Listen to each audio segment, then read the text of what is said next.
অনেক দিন আগের কথা। এক ঘন জঙ্গলে থাকত এক ঘুঘু পাখি আর এক প্যাঁচা।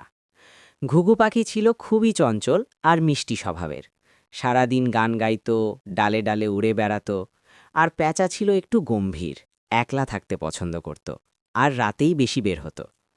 একদিন দুপুরে ঘুঘু পাখি গাছের ডালে বসে গান গাইছিল। ঘুঘু ঘুঘু, কত সুন্দর দিন। প্যাঁচা তখন ঘুমাচ্ছিল। ঘুঘুর গান শুনে তার ঘুম ভেঙে গেল। প্যাঁচা রাগ করে বলল, এই ঘুঘু, একটু চুপ থাকবি, আমি তো দিনে ঘুমাই। ঘুঘু হেসে বলল, আরে ভাই, দিন তো আনন্দ করার সময়, তুমি রাতে জেগে থাকো তাই দিনে ঘুমাও, আমি তো দিনের পাখি।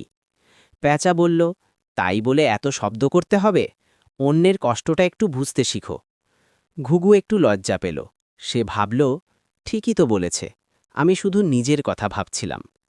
এরপর থেকে ঘুঘু পাখি দুপুরে আর জোরে গান গাইত না, একটু আস্তে গাইত, যাতে প্যাঁচার ঘুম নষ্ট না হয়।